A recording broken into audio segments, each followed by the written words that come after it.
Quieting anxiety, it's not an event. It's not a one and done. Anxiety always begins with a worry. You might feel a pit in your stomach. Your heart might start to race. Your throat might get tight. If you stay in the pattern too long, what's going to happen is your thoughts spiral. What I'm teaching you to do is to not let your mind hijack you. Worrying and causing yourself anxiety will make the potential problem worse. We want to settle your mind so we don't agitate your body. This is anxiety that you can quiet. This is anxiety that you can get control of. the two forms of anxiety are overfunctioning and underfunctioning. Now, neither one is better or worse. They're just patterns. And the cool thing with patterns is once you can spot them and talk about them, and you understand them and unpack them, you can start to create mindfulness and a little bit of distance between the things that trigger your anxiety and that coping mechanism kicking in. Because for me, when I get into the mode of do, plan, I got it, I drive myself into the ground. I burn out. And that's exactly what happened this weekend. 6 weeks of basically going into hyperdrive mode as a way to cope with all this uncertainty led me to crash because I'm terrible at asking for help. And my husband, I'll have to ask him how he copes with his anxiety because he has a really amazing way of staying calm. So overfunctioning anxiety is do. It's giving advice instead of asking for help. It's assuming responsibility for things that aren't necessarily your responsibility. It's managing everybody else's emotions. And I am the master at this. And the other form of anxiety is underperforming. And as I was thinking about this, one of my 3 kids has this form, and I never would have thought it given their personality. Underperforming is when instead of thinking through your issues, you start asking for tons of advice. You push the responsibility to other people to solve your issues. You withdraw, you become paralyzed. And the reason why it's important to really think about what kind of anxiety you have, and what I want you to do is, in the comments, I want you to write down, are you a overfunctioning, overperforming anxiety person? Or are you a underfunctioning, underperforming? And what happens when you are overfunctioning is I rob the people around me of supporting me, of being responsible for themselves, of helping out. I rob myself of the support that I need and deserve. And if you stay in the pattern too long of either under or over functioning, you will drive yourself into the ground. Again, you gotta express these emotions because burying them has never worked in the history of time. And so what I want you to do is, again, write in the comments, what is your pattern when you feel anxious? Do you over function or under function? And the solution today is very simple. I just want you to recognize the pattern. And for you overfunctioners, when you recognize yourself going into that mode, take a pause, get into your body, ask yourself, what do I need help with? And who can I ask for help? And what am I taking on that I don't need to take on? And how can I get myself into this moment and ground yourself? And if you are an underfunctioner, same thing. Recognize when you're spinning and asking for advice or overthinking or paralyzed instead of problem solving and getting into action. I want to explain the connection between worrying and why that impacts anxiety. And now, since we're talking about anxiety, I have to be very clear about something, okay? I am not a therapist. I am a individual who struggled personally with anxiety for more than 2 decades. I took Zoloft, which was a lifesaver, and I strongly believe in trying medication when a professional believes that you are so in a hole mentally that medication will give you the ability to start to claw your way out of that hole. I have learned so much about anxiety because of my own struggles. And 5 years ago, I trained myself to be a deliberate thinker, just like I'm training you to be a deliberate thinker in this program. And through everything that I am about to teach you, and all of the strategies that you're about to learn, I learned all of these by researching anxiety. And I road tested them on myself while I was still in therapy. And I then started going off of my medication. And as my mindset reset and as my thinking patterns became more positive and stronger and healthier, I was able to completely cure myself of anxiety. And I say that with the utmost of relief and confidence. And I have also gone on to use these exact same techniques that I'm going to teach you to help my children deal with their anxieties. I've written extensively about anxiety in the 5-Second Rule book, which is right behind me. We've sold almost 1 million copies of that book. It is the #1 self-published audiobook in the history of Audible. I'm so proud of it. And I speak at length about anxiety and using the 5-Second Rule to cure yourself of anxiety, okay? But I need to make it very clear that these training sessions are in no way a substitute for getting professional help. If you have the kind of clinical anxiety or you suffer from an anxiety disorder, it is paramount that you seek professional help from a therapist one-on-one, that you try remarkable therapies. I'm going to say it wrong, but it's EDRM or ERDM, which is the rapid eye movement therapy, incredibly helpful. And so don't be a hero. Don't go off your meds cold. Don't quit therapy because you think that this live training program is the answer. This live training program is a step. And this live training program for the next week in particular, while we talk about anxiety, you're going to be introduced to tools that are grounded in research and tools that have worked for millions of people and tools that you can take back to your therapist or take back to whatever counseling you get to help you become a deliberate thinker, which will help you quiet your anxiety, get control of it, and then ultimately cure it with the help of a professional if you have an anxiety disorder. So that said, please, please, please listen to everything that I'm about to tell you and try it, okay? Please try it because this stuff works if you practice it. And again, quieting anxiety, it's not an event. It's not a one and done. This is a process that you are going to repeat over and over and over again because the connection between anxiety and your mindset begins with your habit of worrying.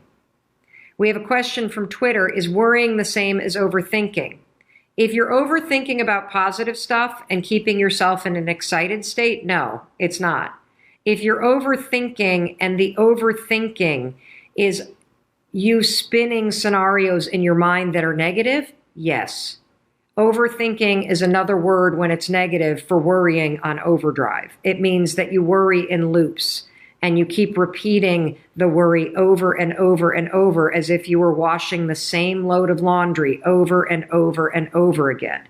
And so we're starting with the habit of worrying about things that don't matter, worrying about things that you can't control, worrying about things that haven't happened yet, worrying about things that are far off in the future.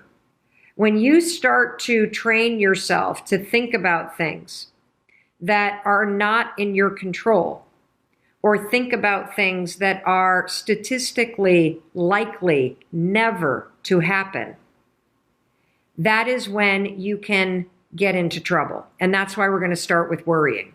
You see, worrying is when you allow your mind to default on autopilot and think about things that don't serve you.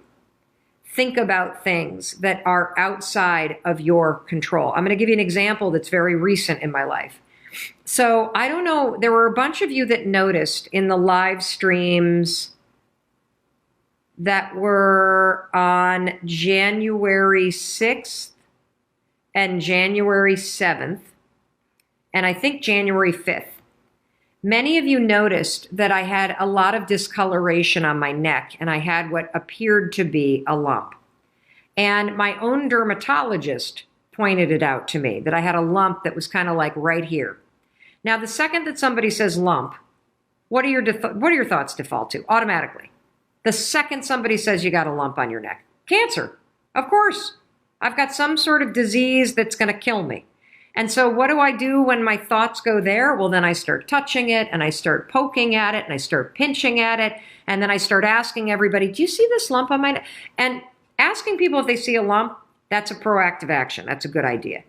But the bad thing to do is to let your thoughts then default to thinking that you have cancer, to thinking that there's something wrong, to thinking that you're going to die, to thinking that this is going to be a major problem, to thinking that there's an emergency right now.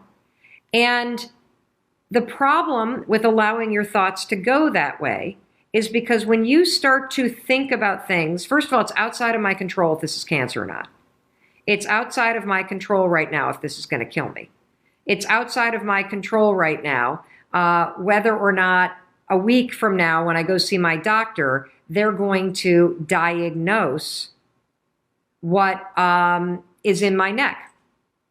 Full disclosure, I saw my doctor. There's nothing wrong with me, okay? So if you allow your thoughts to constantly drift to the worst case scenario, what's going to happen as your thoughts spiral is your body is going to pick up on the fact that your thoughts are negative. Your body's going to pick up on the fact that your brain is worried.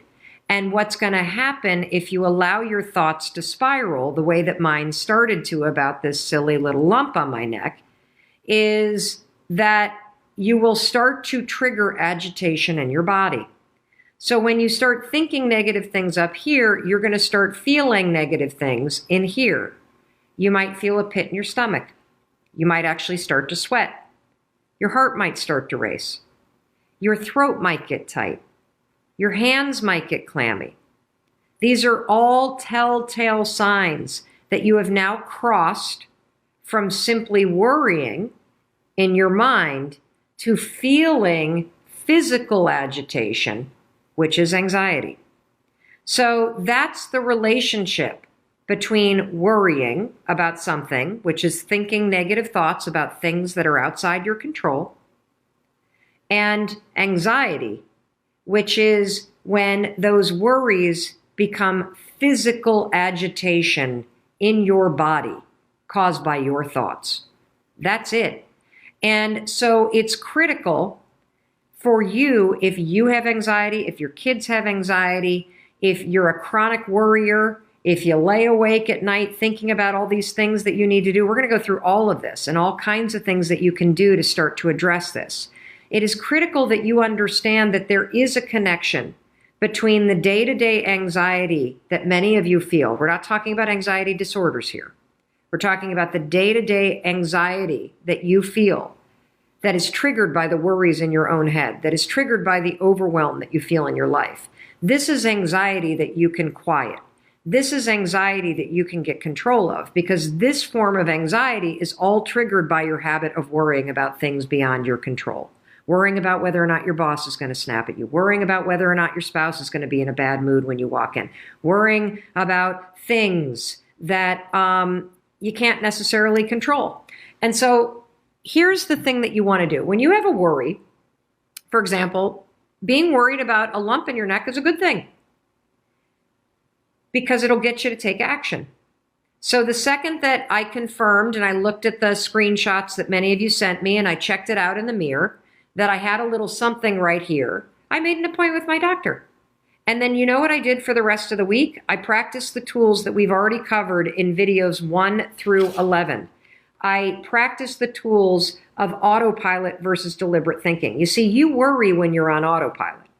When you direct your thoughts and you're deliberate, you're now in control of what you're doing. And if you don't know what I'm talking about, go to Mindset Reset, the playlist on YouTube, on our YouTube channel.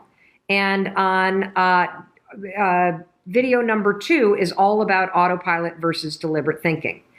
So I would catch myself when I'd start to think about the lump. And I would go, nope, I'm not going to worry about that because I can't control it. I'll find out on my doctor's appointment if there's anything that I need to be concerned about. Until then, I'm going to not think about that. I'm going to think about this. And so day 4, when we talked about thinking this and not that, so this is video number 4, I used those tools all this week, everybody, in order to make sure that I didn't allow my habit of worrying about some lump on my neck turn into anxiety that I started to feel in my body. Does this make sense? Give me a thumbs up if this is making sense. And by directing my thoughts, so whenever I'd start to think, oh, there's that lump, and I'd start to touch it again, which of course makes it bigger, I would go, wait a minute, hold on, nope, I'm not going to think about this. I'm not going to worry about this. I'm going to be deliberate, and I'm going to think that I'm okay. And I started to train myself to go, I'm not going to worry about it until I have something to worry about.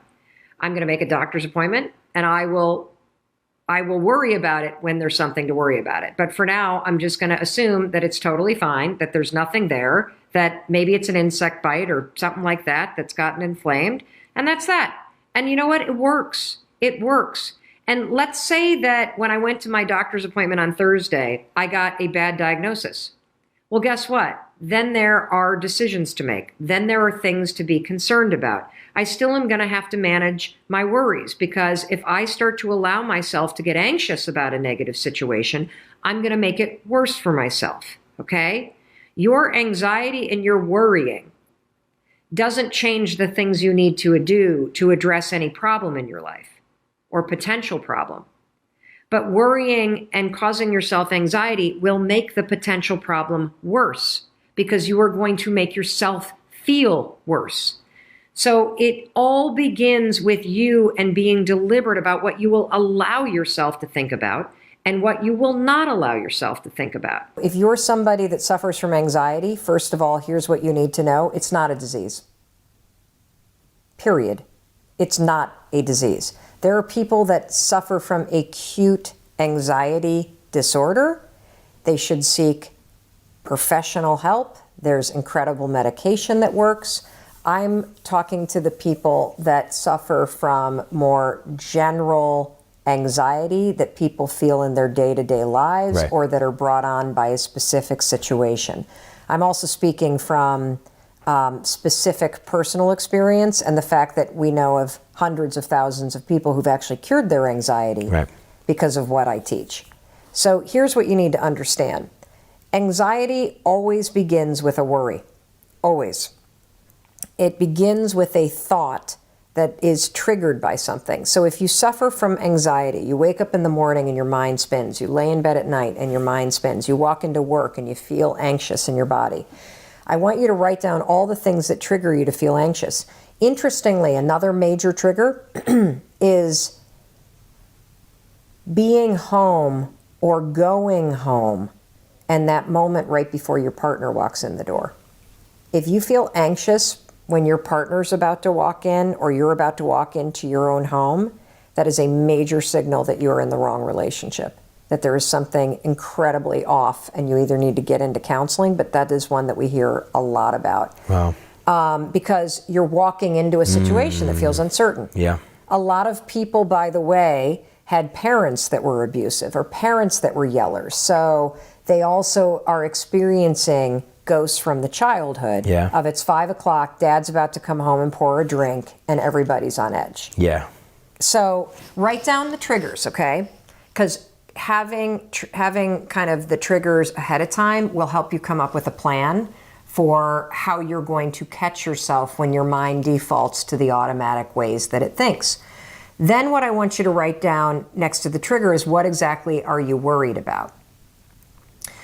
So having the trigger and then the what do I worry about? I worry that my boss is going to yell. I worry that my partner's going to yell. I worry that I'm going to get in trouble. I worry that, my friends are going to laugh at me. I worry that I'm going to be whatever the may be. Then what you're going to do is you're going to write down what I call an anchor thought. An anchor thought is something that weighs you down and it makes you excited. And so here's how the strategy works with the 5-second rule. The next time you're in a situation, and let's just use the example of pulling into your own driveway or your own apartment, and maybe you've got issues with your boyfriend or girlfriend or your roommate, and that makes you unsettled. The second you pull in and you feel the trigger, you're going to go 5, 4, 3, 2, 1, because I want to interrupt your mind from going into the I don't like, what if I, and then you're going to drop in the anchor thought of the last time that you and your roommate really got along well, or the last time that you stood up for yourself and it went fine. And or your puppy. Yeah, or a puppy or whatever. And you're going to say, I'm so excited to deal with this. Yeah. And then you're going to get out of your car, even though your body is going to feel a little unsettled and your mind's going to race. Go 5, 4, 3, 2, 1. If you start to be like, but what? And then walk in the door. And what I'm teaching you to do is to not let your mind hijack you. Right. And it's very important because there's a very tight nexus between your habit of worrying and spiraling your thoughts and the way your body starts to amp up. And so we want to settle your mind so we don't agitate your body. You got it? Yeah. And so if you start to practice that over and over and over and over and over and over and over again, and for you 18-year-olds that are watching this, use this with the nerves that you have about what you're going to do with your life. Use this when you catch yourself worrying about college applications, because worrying about the applications won't get them done. Worrying about what your friends are doing won't make it happen. Worrying about what you're going to be doing when you're 25 or how you're going to make money, it's not going to help you make money right now. It's only going to make you miserable. Right. So 5, 4, 3, 2, 1, cut off that habit. Yeah.